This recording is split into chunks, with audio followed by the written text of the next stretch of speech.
Hello everyone. It is March the 7th. It is day 4 of TowerGate. So let's take a look at what's been happening in the past 24 hours. Something we have to keep in mind too as we move forward through this, what could be a very long process, is that whenever you have a major event, scandal, or anything like that that goes on, what happens is that people are starving for information. And what happens is a lot of times when you have events like this, the first 24 hours you'll have a lot of things that will come out, and then all of a sudden they will like circle the wagons and everything will become internalized, and they'll start talking about investigations, and they don't want to talk because they don't want to compromise the investigation. So there's a big shutdown. So they throw out a big story, they throw out a bunch of accusations and headlines for 24 hours, and then everything kind of goes to the silent side. So what happens is that you have all these people out there starving for information. And so what happens is people begin in desperate need of some information to try to understand what is going on. They begin to formulate their own theories about what may be going on and what has happened and that type of thing. So as the days move forward, we will begin to hear more and more and more people who will be coming out with all sorts of theories. Many of them are sound. Some of them, of course, will be completely nutty. And we'll try to sift through all those and try to understand what type of alternative theories may have some legitimacy, and which ones are just ridiculous. In fact, I probably won't spend too much time on the ridiculous stuff. So here we are. It's day 4, and today what has occurred is that we've had Dan Bongino, who some of you are familiar with. He's a regular guest on Hannity, Fox News. He's on InfoWars from time to time. He occasionally uploads some videos. He was a Secret Service agent. He retired from the Secret Service, and then he actually ran for Congress in this past election. He was defeated, and but he's still out there putting out information. Now he has come forward with a theory. And his theory is that Trump discovered this intelligence or some surveillance being run on him a few days back, when allegedly the Secret Service was doing a routine sweep for electronic surveillance, and they discovered electronic surveillance. And based on that, Trump realized, hey, I'm being surveilled. And who's behind all this?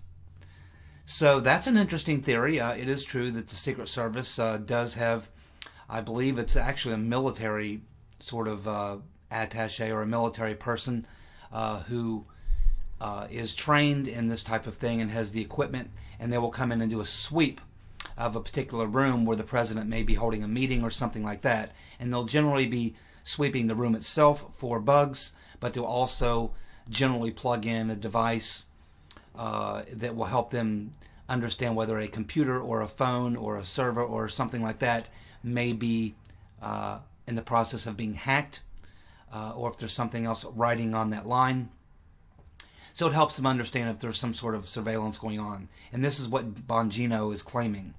Now I can understand that, but if you accept that, then you would have to accept that the strategy that the Trump team is using right now is they are giving enough rope for their adversaries to hang themselves. And that would mean that what they're doing is that Trump comes out and makes this general broad statement that Obama tapped my wires, he tapped my phones, whatever. I'm under surveillance. And the idea is to throw that out there, but then not actually produce any hard evidence so that people can come out of the woodwork, generally your adversaries, and say, well, if this is true, show us the proof. Otherwise, you're just a crazy man. Or this is just Trump being Trump. This is Trump being irresponsible, accusing a former president of conducting surveillance on him. This type of thing. So what you want in a hang him, provide him with enough rope to hang themselves theory, is you put something out there to get your adversaries to come out and go all in on full denial that it could possibly be true, that they would have anything to do with it, that they would know anyone that have anything to do with it. So the idea is to get everybody to come out and who's opposed to you and make a bold statement and to criticize what you're saying, to question what you're saying, and to just engage in the various political rhetoric that goes along with this type of a situation.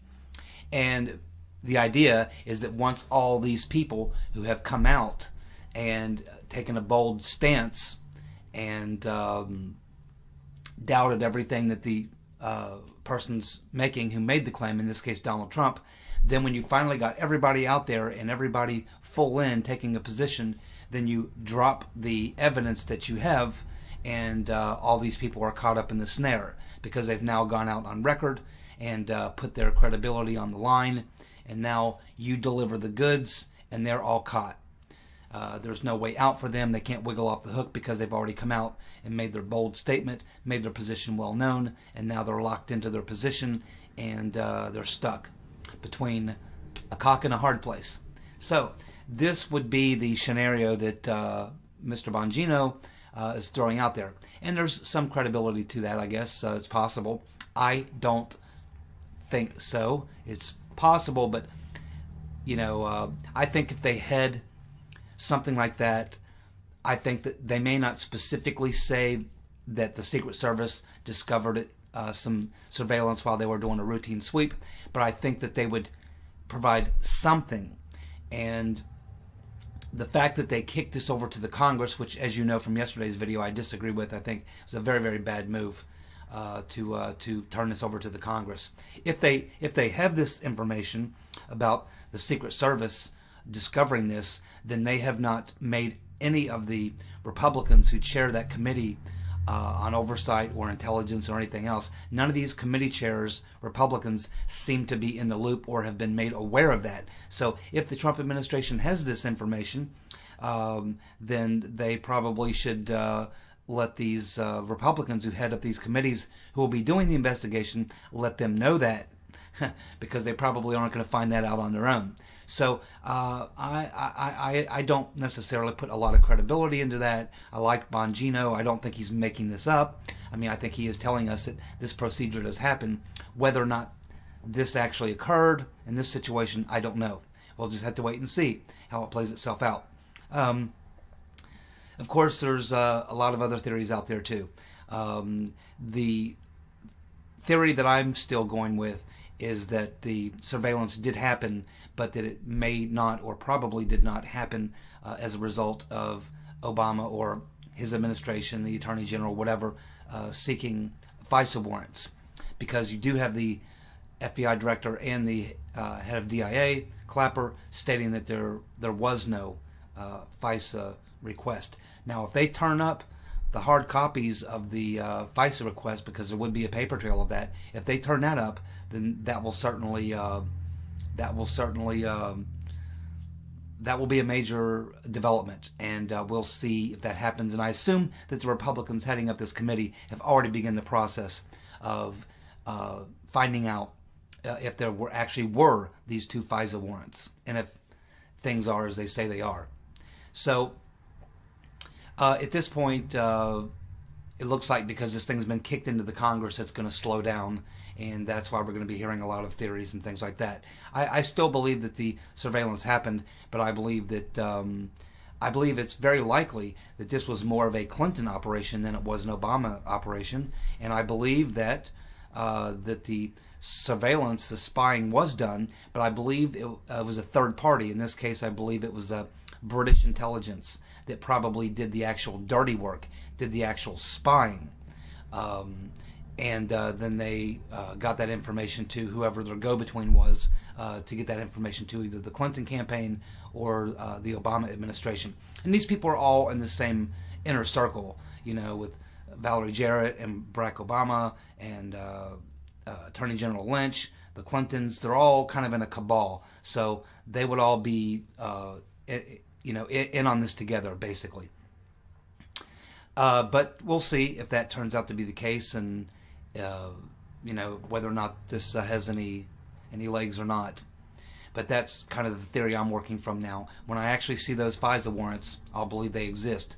But if they do show up, then certainly James Clapper and Comey are going to have some explaining to do, because they will essentially have perjured themselves essentially on TV. They weren't under oath when they denied that these FISA warrants exist, but they're in the public court of opinion, and they will take a political beating there. Comey will have to resign, and Clapper, I don't know what you can do to him, but he will certainly be publicly shamed. So that's kind of where we are today. So the story is going to kind of move like this. I expect there'll be little leaks and little things here and there, but nothing major breaking today. Just the press secretary continues to, he's not backing down. He is continuing to say that the president has some intelligence information that the rest of us don't know about, and that we will find out in the end that he was telling the truth. So, I'll go with that. Sounds good to me. But in the meantime, they are taking a bit of a political beating, and that's why I don't think it's best to have this go through the Congress. I think that they should get right out in front of it, appoint a special prosecutor, and disclose whatever they know about what happened here. I don't think it changes anything, but maybe there's an issue with revealing something that the Secret Service would have discovered. Maybe there's an issue with that. I don't know. It's still very interesting, though, that today we still haven't heard from Attorney General Lynch. I think that's the person everyone's waiting for, especially since Comey came out and suggested that the Department of Justice should come out and make a bold statement rejecting that there were any FISA requests or any surveillance being done on Trump or Trump Towers or what have you. There'll be a lot of word games being played here. We might find out that maybe there wasn't a FISA warrant to spy on Donald Trump, but there was to spy on Trump Towers or on his server or on people around him. So a lot of people are playing a lot of word games right now. I expect that this in some degree is going to come out, though. But it's the fact that Loretta Lynch and someone from the State Department who was there under the Obama administration has not come out and made a forceful denial that there was any surveillance going on. That makes me kind of curious, because let's face it, if you're the Attorney General, Lynch, and the President Obama's being attacked, the FBI is being attacked, her former Department of Justice is being attacked by Trump in making these allegations, it seems like if you were absolutely 100% sure that you did not have anything to do with any surveillance, there were no FISA warrants, there was no attempt to spy on Trump or his people, then it seems to me that Attorney General Lynch would come out and make a very forceful denial, a very strong statement denying that her Justice Department did any type of surveillance or spying on Donald Trump. The fact that this came out on Saturday, quite a few other people have stepped in and commented, weighed in on it. She still has not. So I think that that's something to be kind of curious about. Why is Loretta Lynch not coming out and making a statement? That is something that we'll have to watch, because eventually she is going to have to answer the phone. The reporters will eventually track her down, and they will eventually put a microphone in her face. And if she does not make a very bold, complete denial, then we'll know there's something going on here. The fact that she's avoiding commenting on it is enough to make us skeptical. If she comes out and gives a lawyerly type statement and doesn't take any questions or anything like that, and it looks like she's avoiding something, then I think we'll know that there's definitely some smoke there. So anyway, that's where we are today. At this point, no major breaking news. Trump and his people are sticking to it, their side. His adversaries are sticking to their side, which is there was no surveillance. So somebody is lying, and somebody is eventually, when this plays itself out, is going to be, I think, in trouble. But again, as I mentioned yesterday in the video, the Congress is not going to disclose anything that would seriously weaken the national security state or cause the American people to demand, heads rolled from the intelligence agencies, or that we, disband these intelligence agencies or anything like that. They're going to protect the national security state.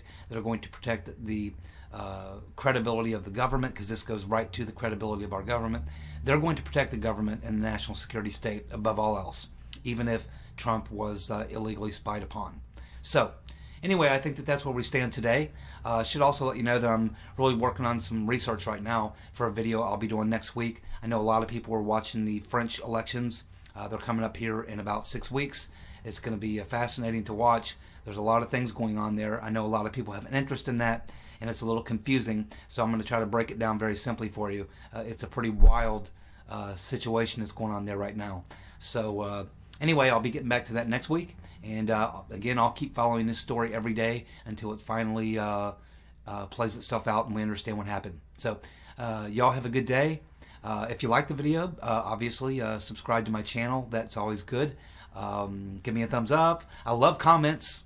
You know, comments are great. I read all my comments because I can still read comments at this point. So anyway, thanks for checking in, and I'll look forward to talking to you again probably tomorrow. Alrighty, bye.